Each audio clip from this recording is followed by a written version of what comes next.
Et en une de Bonjour la France aujourd'hui, une success story comme on dit, ou quand on est victime de son succès. Je vous raconte, arrivé premier dans les commentaires d'un site d'avis de consommateurs, TripAdvisor pour ne pas le nommer, un restaurant de quartier voit sa clientèle exploser et les demandes de réservation affluer de visiteurs du monde entier. Ils sont totalement débordés. Ces sites mangent-ils les guides gastronomiques? Doit-on s'y fier d'ailleurs? On va tout vous expliquer, on va répondre à toutes vos questions, mais avant cela, Ariel Wiesman, ça vous a inspiré cette histoire, donc vous nous en parlez comme vous l'entendez. Bonjour à tous et bon appétit à tous mes petits Français. Alors bonjour, Table Française sur Internet, l'émission des gastronomes super connectés amoureux de leur bouffe patrimoniale vous accueille sur notre antenne aujourd'hui.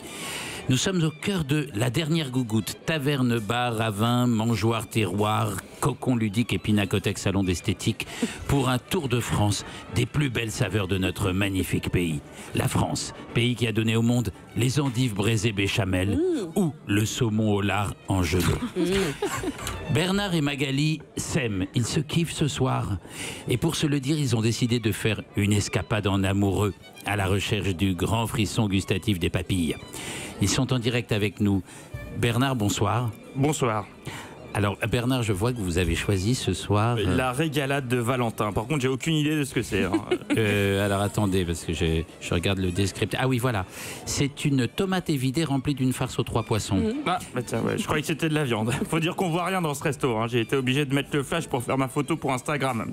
J'ai des bons retours, mais pas que sur Insta. Si vous voyez ce que je veux dire. Ah oui, les réseaux sociaux, c'est une magnifique façon de partager les plaisirs de la bouche. Magali, vous avez choisi une entrée gourmande. Ça m'a l'air appétissant et tellement plus authentique que toute cette bouffe aseptisée pleine d'additifs, de la merde, si vous me permettez. Alors dites-nous, Magali, ce que vous avez choisi. C'est une cagouille de Mérignac, c'est spécial. En effet, c'est un défi au goût, un assaut sur l'essence, une feria de pampelune dans la bouche, la fantasia des enzymes. Alors, d'après la carte... Attendez... Ah voilà, c'est une cassolette d'escargot allongée au coulis de fruits rouges, physalis et anchois crémeuses, accompagnée de sa farandole, 2 mini brochettes de poulet de Brest, polenta de 8 ans, flambée aux essences du maquis. Oh. Ah oui, c'est riche. Oui, je me régale et mes copines sont comme des dingues sur Facebook. Bravo madame, c'est toujours bien de faire honneur à notre savoir-faire, mais de ne jamais oublier le faire savoir. Le monde entier doit avoir les yeux sur nos chefs, nos terroirs et nos marmites.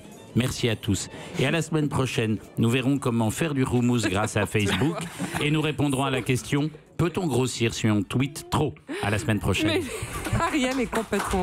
Ariel est dans sa tête. Ariel est fou. Comment s'appelle cette émission? Table Française sur Internet. Oui, voilà, c'est l'émission d'Ariel. Voilà, ce matin, il était très inspiré. Cette émission reviendra peut-être sur les ondes. Peut-être.